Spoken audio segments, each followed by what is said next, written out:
ফার্স্টে আমি job experience কিভাবে পাবো? আমাকে তো একটা আগে জব করতে হবে। ইঞ্জিনিয়ারিং এর জন্য ওই ফিল্ডটা যেহেতু নাই, ওরা এই জন্যই বাইরে যায়। কতখানি বৈধভাবে কর্মসংস্থান দেওয়া হচ্ছে, গভর্নমেন্ট কোনো সাপোর্ট নেই, ইউনিভার্সিটি থেকে কোনো সাপোর্ট নেই। ইউনেস্কোর তথ্য মতে প্রতি বছর লক্ষ লক্ষ শিক্ষার্থী বাংলাদেশ থেকে উচ্চশিক্ষার উদ্দেশ্যে বিদেশে পাড়ি জমাচ্ছেন এবং এই শিক্ষার্থীদের খুব কম পরিমাণেই বিদেশে উচ্চশিক্ষা শেষে দেশে ফিরে আসছেন।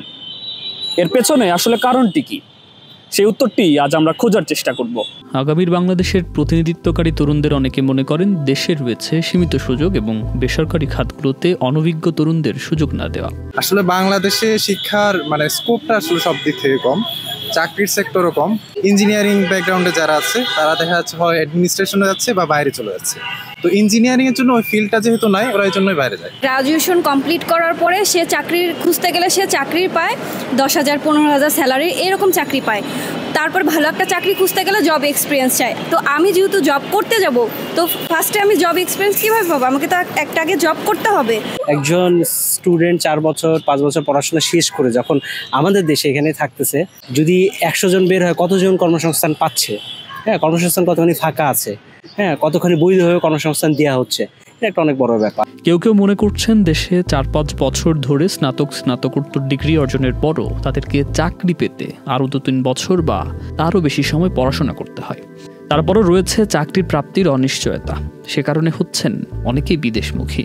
আমি যদি একটা ভালো ক্যারিয়ার চাই বাংলাদেশে, তাহলে ডেফিনেটলি ফার্স্ট চয়েস হচ্ছে সরকারি চাকরি। সেইটার জন্য আমাকে কিন্তু আলাদা করে 3 থেকে 4টা বছর আমাকে সময় দিতে হবে কিংবা অনেক পড়াশোনা করতে হবে। আমি কিন্তু সেক্ষেত্রে শিওর না যে আসলে 3-4 বছর পরে আমার ফিক্সড একটা ক্যারিয়ার হলো, আমি সরকারি চাকরি আদৌ পেলাম কিনা সেটা নিয়ে আমি নিজেও সন্দিহান থাকবো। শেকড় থেকে শিখরে আমরা যখন গভর্নমেন্ট জবগুলোর দিকে ছুটি, বিসিএস আমাদের হাই ডিমান্ড, সেক্ষেত্রে দেখা যায় যে আমাদের 4 থেকে 5 বছর একটা পড়াশোনা করতে হয় উইথাউট সাপোর্ট। দেখা যাচ্ছে গভর্নমেন্ট কোনো সাপোর্ট নেই, ইউনিভার্সিটি থেকে কোনো সাপোর্ট নেই, হল ছেড়ে দিতে হচ্ছে। এই পার্সপেক্টিভে আমার মনে হয় যদি কোনো স্টুডেন্ট 1 থেকে 1.5 বছর বাইরে যাওয়ার জন্য প্ল্যান করে, সেক্ষেত্রে মনে হয় সাকসেসটা ইজি পেয়ে যাচ্ছে। তাইলে এত বছর ধরে স্নাতকোত্তর ডিগ্রি অর্জনের প্রাসঙ্গিকতা কোথায়? প্রশ্ন থেকেই যায়। বিদেশের জীবন বেশ নিরাপদ বলেও মনে করেন অনেকে, যার কারণে তারা হচ্ছেন বিদেশমুখী। বাহিরের জীবন দেশে থেকে নিরাপদ, কারণ দিন দিন আরও দেশের পরিস্থিতি অনেক খারাপ হয়ে যাচ্ছে। তবে এই তরুণ তুর্কিদের মাঝেও রয়েছে দেশপ্রেমের গভীর চেতনা। পাশ্চাত্যের আয়েশে জীবন ফেলে আসা আশিক চৌধুরীদের মতো তারাও বিদেশে উচ্চশিক্ষা শেষে ফিরে আসতে চান, ধরতে চান দেশের হাল। আমি দেশের বাইরে যাব, পড়ালেখা করব, পড়ালেখার পাশাপাশি তো অবশ্যই চাকরি করব, কিছু টাকা জমায় নিয়ে আমি দেশে এসে আমি অবশ্যই বিজনেস করার ট্রাই করব।